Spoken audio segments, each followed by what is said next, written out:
But that appointee did an excellent job on the Conservation Commission. A few years later was elected to the Common Council, chaired for a short time the W Committee, and is now a Democratic representative from Norwalk in Hartford.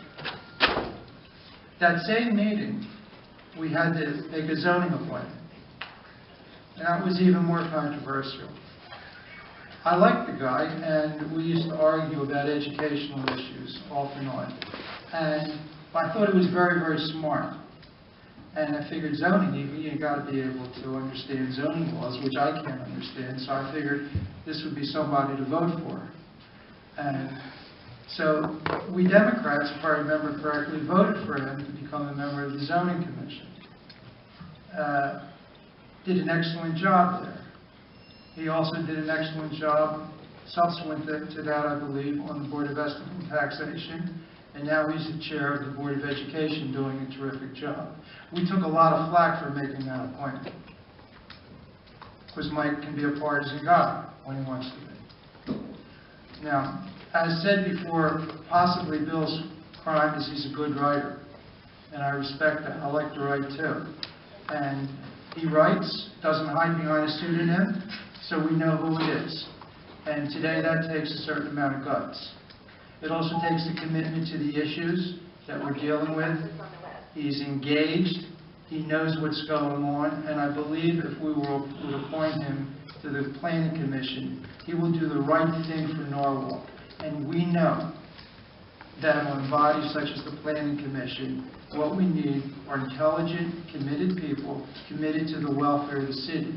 Very rarely are we going to find partisan divisions on a commission such as that. So I proudly support the nomination of Mr. Dunne, and I commend the mayor for making it. Thank you. Thank you. First off, I'm struck by the number of comments that seem to be anticipating arguments based on partisanship. And I note that none of the other 4 appointments listed here tonight seem to inspire anybody to come up, for instance, and talk about how Carrie Marie Tobin is not a partisan appointment. Now, the name Tobin is familiar to me because a couple of years ago, I lost a recount to a fine gentleman named John Tobin, and we clearly got over that. Now, to bring this issue back where it should be, which is an appointment made on the basis of whether this is an appropriate fit for the Planning Commission and what the duties of the Planning Commission should be, let me note that I served on the Southwest Regional Planning Agency with Mrs. Grant, and although we were of opposite political parties, it never got in the way of my respect, my very high respect, for her intellect and for her opinion, and I found that more times than not, we agreed on certain things, such as what she talked about tonight, which is that the plan of conservation and development should be more than something that's gathering dust on a shelf somewhere in City Hall. It should be something that is vital to the work of the Planning Commission. And I'll note that one of the things that the Planning Commission does is something called an 824 review, which is terribly important. I'm not going to go into what it is, but suffice it to say that my reason for voting against Mr. Dunne's appointment has nothing to do with his writings, has nothing to do with whether he may have, what letter he may have after his name, but it's because I do not have faith that he is going to carry out a very important duty of the Planning Commission, which is to stick by the letter of the Plan of Conservation and Development, specifically where it involves climate change and climate action in Norwalk. Thank you. Thank you further. Mr. Hempstead. Yeah, Mr. Mayor. I'd like to second Mr. Kimmel's movement of Mr. Dunne.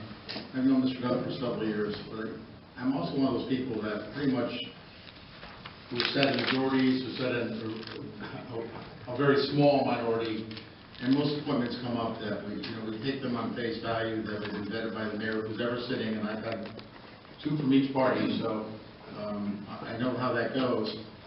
And I can think of people that have been controversial that we appointed recently. I can think of people who were appointed that may be a little bit controversial in the past. I always say, and sometimes I take a task, a willingness for a person to raise their hand and want to participate in our government is a good sign of a good person that wants to try and make a change. I try not to look at party affiliations over there. It's more interesting in just what is in the resume, but it doesn't make a difference whether they're a musician, all right, or they're an economics professor with a PhD.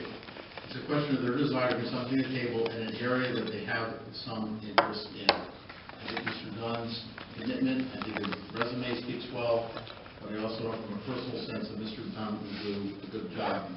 I often have to even remind myself, I'm sorry to kind of self-inflict this, but I was appointed by a mayor that I ran against as a mayoral candidate, and I see some of the council members at the time out in the audience that are on there, which I'm sure someone probably weren't too happy that mayor put me forward on the zoning commission. But sometimes you need to put everything aside and say, what are their best efforts going to be, and will they do the right thing? And sometimes you never know until they're there. Actually, we were prepared tonight to just vote without saying anything, but because of these comments, I think I'm going to say something. It's not about DNR. It's not whether Mr. Dunne is a Democrat or a Republican. I'm just unaware of any nominee in any legislative body who have attacked people who would appoint. And that's exactly what we have. I mean, Mr. Dunne has called us anarchists. I can't say it. Anarchists. He's called us clowns. And that's his right as a citizen to speak his mind. But those were personal attacks. He's attacked members of our caucus individually. And I just think that it wasn't right. But meeting Mr. Dunne, that's why I wasn't going to say anything, because it didn't square with his personality, because I sat in a meeting with him. He was nice. And I was like, it didn't make sense because he was nice, he had a good sense of humor, and I walked away with a good feeling about him personally.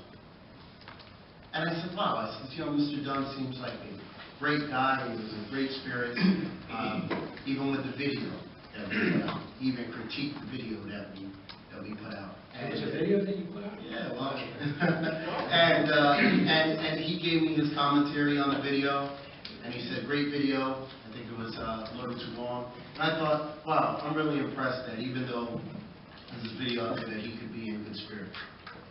And obviously, Mr. Dunne is going to be appointed.